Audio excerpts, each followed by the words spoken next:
शिक्षक लगातार जो है वो धरना प्रदर्शन कर रहे हैं।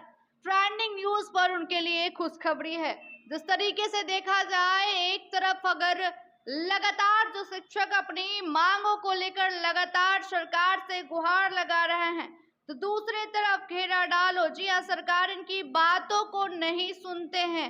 वैसे में प्रदेश के वित्त शिक्षक, डिग्री और इंटरमीडिएट कॉलेजों के शिक्षक और कर्मचारी बकाया अनुदान की मांगों को लेकर घेरा डालो डेरा डालो अभियान चला रहे हैं, आंदोलन कर रहे हैं। शिक्षकों का कहना था कि मुख्यमंत्री नीतीश कुमार ने नियोजित शिक्षकों की मांग सुनी, टोला सेवकों की बात सुनी, अब वो लोग गुहार लगा रहे हैं तो उनकी भी मांगों को सुना जाए।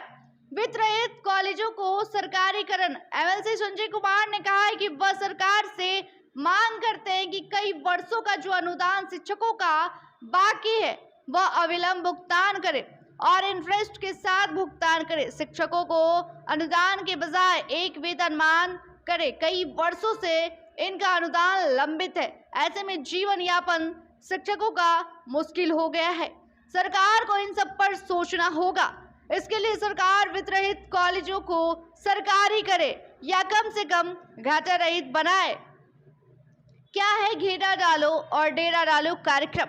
गौरतलब है कि वित्त रहित शिक्षकों ने घेरा डालो डेरा डालो कार्यक्रम तय किया है। इसके तहत प्रत्येक दिन शिक्षक निर्वाचन क्षेत्र के प्रतिनिधियों के घर के बाहर जाकर वह धरना देंगे। उनकी मांग है कि सरकार अनुदान नहीं बल्कि उनको वेतनमान करे।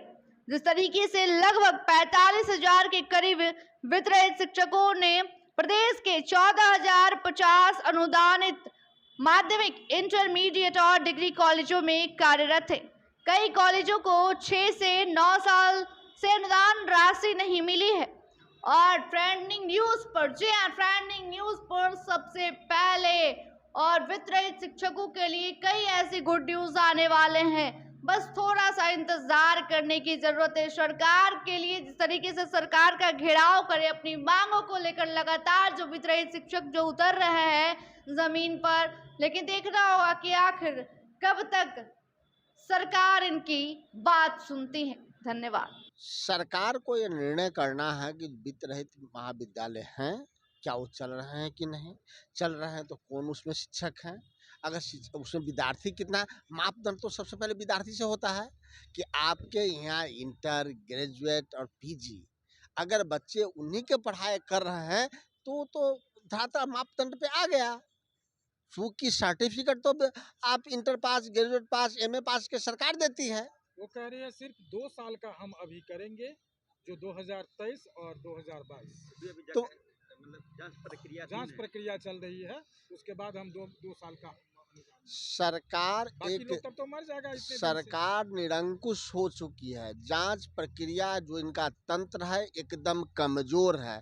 नीतीश कुमार चाहते हैं कि जिस प्रकार से हम 1.5 साल में अपना एक्सटेंशन लेते हैं, 1.5 साल इधर मुख्यमंत्री, 1.5 साल उधर मुख्यमंत्री, फिर 1.5 साल इधर मुख्यमंत्री, फिर 1.5 साल उधर मुख्यमंत्री, उसी प्रकार से चाहते हैं कि शिक्षकों को 1.5 साल, 1 साल पर हम पैसे देते रहें, अनुदान देते रहें। क्यों अनुदान की बात होगी? क्यों नहीं उनको स्पष्ट वेतन जैसे विश्वविद्यालय के शिक्षकों को मिलता है उनको मिले?